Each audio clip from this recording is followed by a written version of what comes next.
Well,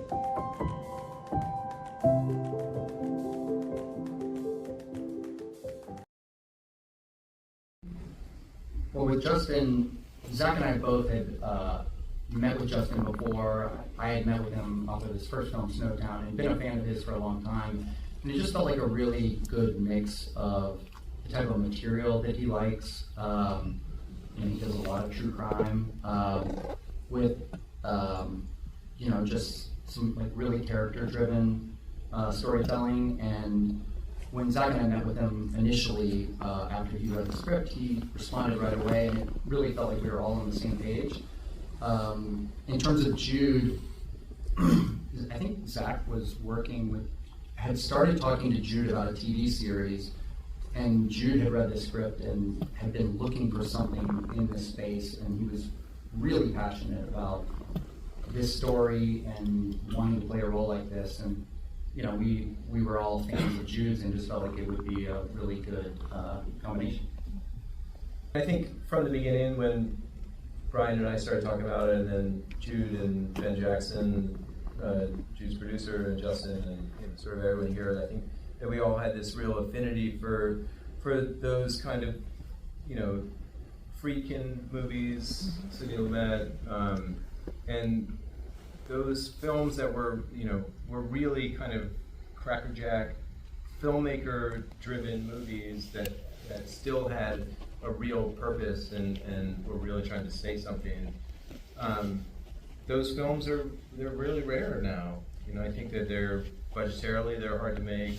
Thankfully, Stewart and HC got involved and funded it. But I think we really wanted to try and make a film that had a real cinema about it, but that had something important at the heart of it. And so I think when Bryan and I initially, I remember we were watching this documentary about Timothy McVeigh, and there was this very small clip in that documentary that talks about Bob Matthews and the Order, and that they had pulled off the biggest armored car heist in U.S. history at the time. And I remember Bryan and I talking to me like, this has those sort of elements that you need to tell a movie. It has these kind of, it had these big action set pieces that we felt like would be incredibly cinematic, that could sort of bolster the substance and the kind of, the more ideologically important parts of the story. And so we hoped that we could maybe sort of hide the importance of the movie inside of this really entertaining package. And so that's something that we talked about from the beginning. We always looked at it as a bit of a two-hander is not exactly it, but like a two-world story, in that there was Bob Matthews in The Order, and then there was Haas and Carney in the police world of it, and that I think it was always meant to be a bit of a story about community and family, and I think the future that these people are trying to build for the next generation, and how they both look at that in very kind of, I think they're both trying to build, both Haas and Bob are trying to build what they believe the future for their lineage should be, and obviously they have incredibly different ideologies of what that should be. But I think that the idea that at the heart of this is, I think there's a family aspect to it, and we talked about that with Justin a lot. Of sort of, I think Justin says, I wish he was here. He's in Australia, but that I think a lot of his films are about family and fractured family, and the need for connection and community, and sometimes how the absence of that can be incredibly toxic, and where you go to look for that connection can end up leading you into some really dark places. And I think that Bob presented this sense of connection to these fractured people with this terrible ideology, whereas Haas was someone who was, had lost the connection to his family in an effort to sort of build a future for them. And so I think we would constantly talk about how to sort of bring those sort of parallel stories together. Yeah, there were a lot of parallels between both Husk and Bob, and even when you think about Jamie being from this place and maybe knowing people that came from there, and Jamie ended up on the side of law enforcement, and some of those guys ended up on the other side, and kind of like, you know, how thin that line is between where you end up in life. So I mean, that was definitely something we talked about from the start, and I think Justin, as I said, really, you know, he's focused on that a lot in some of his previous movies, and just really wanted to, you know, enhance it as much as he could here. I loved reading the role of Agent Carney. You know, originally Zach wrote the role as a man, and when they sent me the script, you know, they were thinking about, I think you had already changed it into a woman, yeah? But I think so by the time I read it. I hope that when we said it. I think so, yeah. You know, I didn't know the story this intimately, no. I knew about the Turner Diaries, you know, it being a pretty awful ideology, the book. I knew that it had been found on the steps on January 6th, the Capitol. But I didn't know this story, certainly, to this depth that, you know, Zach wrote it to. But I immediately researched Black female special agents in FBI and saw, you know, that unfortunately it wasn't until 1976 that the first African-American woman was even admitted into the Bureau and allowed to hold this position of a special agent. And so I thought, ooh, you know, at the time, during that time, there were over 8,500 special agents in the country. Only 44 were women, and only one was a Black woman in 1976. And so I thought, okay, fast forward, not even a decade later, there would have been many more. So I immediately, you know, reached out to a few former special agents, women of color, and just interviewed them and picked their brain about what was it like to serve in the Bureau, and what was it like working on, you know, maybe not this case, but cases similar to this, cases dealing with hate crimes, or, you know, and I realized how lonely the job was for them. You know, walking into those rooms, sometimes being the only in those spaces, how much the job became so personal for them. And so those were some of the things we talked about, Zach and Justin and I talked about, is like, well, this is personal for Carney. This isn't just a job, this is her life. You know, she doesn't actually have much of a life outside of this. She's chosen to make this her life. She doesn't have a family. She was the protege under Terry, you know, and yet has risen the ranks and has to be brilliant. She has to be the best. She has to be intelligent, because there's not many of her even, you know, climbing that ladder. And so, yeah, she's not gonna have the tolerance for him fucking up. You know, she's not gonna have the tolerance for him not following orders, because she can't do that.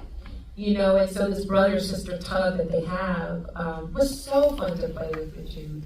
I just adore him. I think he is such a phenomenal actor, one of the greats, and was just so generous to work with on set. But yeah, it did take a lot of research just to try to make Carney like a real living, breathing, fleshy human being.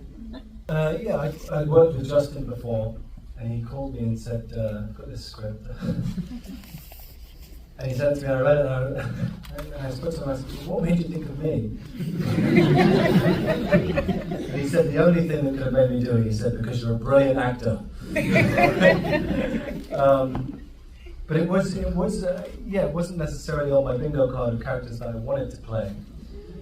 But I know from working with Justin before that he has a great ability to show characters very completely in their life, not with empathy, but with some sort of understanding without judgment. And that's a very tricky thing when you're playing a character like this, he's based his horrible ideology on so many untruths and has gone so far down that rabbit hole that he's committed to a horrible way of life. but also in a very manipulative, kind of, not charming, but way of brainwashing people and finding disenfranchised people to prey upon who need family. And that was then very interesting to me to talk. Basically, if it wasn't for Justin, I don't think I would have done it, because there's just too many risks, and it's a character that I think could have easily fallen way down a presentable side, which is not necessarily what's dangerous about him. What's dangerous is the fact that he does show this sense of love and family and protection and all these ideas that if you're lonely and looking for support or some place to be in this world, then it's very easy to fall under his spell. So it's an odd character because, yeah, the research and the process of doing it wasn't a nice place to be, but luckily with Zach and with Justin and Jude and everyone, there was this really lovely atmosphere to explore it and try and understand it as best as possible. And that comes very much down from Justin from day one, the way he talks about the characters, but then the way he approaches prep in terms of he sent manifestos to us for, things to kind of prep and feel more like the characters and get into them. And so I was working on another movie just before this, but he'd be like, hey, send me a voice note about the guns you own and your beliefs on this and whatever. And so you'd be kind of on your lunch break sitting there kind of trying to understand and express what it is that these characters feel. So that by the time we got to set, you felt like you could just be in the scenes without having to perform anything outside of what the character or the person would be doing. Bob's obviously not well known enough that you have to do an impersonation, but I did find some recordings of him and his speeches and things, so he could listen to those and get specific on certain sounds within his accent, which is always useful when you can be very specific with things like that.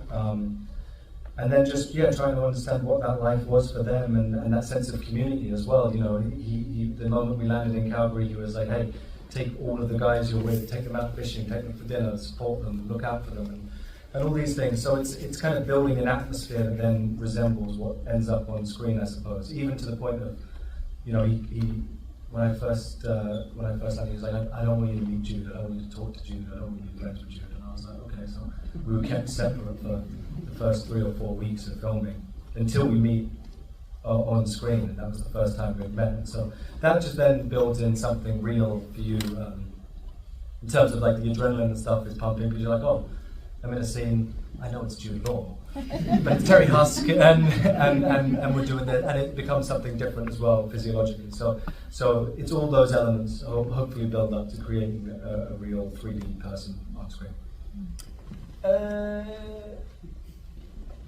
It all felt very safe, to be honest with you. We had a wonderful team down there in terms of SFX and everything, and there were lots of flame bars and smoke. And, we burned the house down. it was actually during the terrible wildfires up in Canada. Had been raging for like Source of the wildfires. And so there was like, we had to wait for a certain amount of time until it was deemed safe that it could be on fire and controlled properly. But then someone, for me mentally, I said this to Justin quite early on, and I believe that Bob had planned out his future so far in advance in terms of what he believed his life was about, that he was ready to die right from the beginning of this story. So that moment was almost foreshadowed and expected by him. Although then the reality of it is he's deserted, alone, and that's the great flip of this. Is you see Husk without his family and Bob surrounded by people, and then suddenly he's alone in a bathtub dying with no one, nothing. His beliefs have left him. So It was a lot. We knew from day one that we probably needed more time, and we weren't going to have a lot of time on any one day. And it was really important for Justin to have Adam Archibald, who shot the movie, and they had worked together, and we knew that they have a shorthand and can move quickly. And Justin had also worked with our first AD, Eddie, and the three of them together really understood the pace that we had to work at and how hard it was going to be. I mean, there's a lot of action in this movie for 33 days. So, I mean, really from day one, we kind of like hit the ground running and just like, we couldn't afford to get behind, because if we got behind, we were not going to get everything we needed. And, you know, as Stuart said when we introduced the movie, it's an independent movie. There's no guarantee we were going to get more days on the back end to like make up for the stuff that we didn't have. So, you know, everybody had to be bought in, and so we really appreciate the fact that, you know, from day one, Nick and Journey and Jude and Ty, everybody was so ready to go and so bought in, and, you know, we were able to work like as quickly as possible to try and make it all happen, because we didn't, you know, as Zach alluded to earlier, you know, there's the engine of the set pieces in this movie. You know, they give it a little bit of a genre feel, even though there's like obviously something more to what the movie's about. And we never wanted to lose that. And, you know, getting behind would have, you know, potentially cost us like, okay, well then how are we going to make the firework? And as Nick alluded to, we had to deal with some natural circumstances just in terms of the weather, and that forced us to shift our schedule around just so that we could try and get the end to shoot it as authentically as possible, is how it actually happened with the fire, and there was a total fire ban in Calgary. So anyways, everybody was bought in from day one, and I think, again, having, you know, Justin and Adam and Eddie, you know, having known each other and worked together, and everybody bought in, you know, just allowed us to like understand what it was from day one, and just everybody made it work, and everybody showed up ready to go every day. I think Bryan and I think all of us, you know, started working on this film a long time ago, where it felt like it was incredibly urgent to make this movie when we first uncovered this story, and it took eight years to make the movie, at least. And it feels incredibly urgent for people to see it right now. And so I think that it's, you know, I think our intent with the movie was to try and tell this story as accurately as possible, and allow that to be the relevance of what it says about where we are today, and not just America, but all over the world, is extremism and radicalization, and that I think we're all seeing. And so I think that we all felt like it was, as soon as we could get this movie out, we wanted to. I think that's where we came from. And I think Journey, maybe you said it this way in the past, like this movie would have been relevant 100 years ago, 50 years ago, it's relevant today, you know, sadly it might be relevant in the future. And, you know, it's one of those stories that, as I mentioned earlier, we weren't aware of, and, you know, when you don't, you know, learn from the history, you're kind of doomed to repeat it, sort of thing. So, you know, it just felt like a story that needed to be told. Very well said. Well, thank you everyone so much. Congratulations.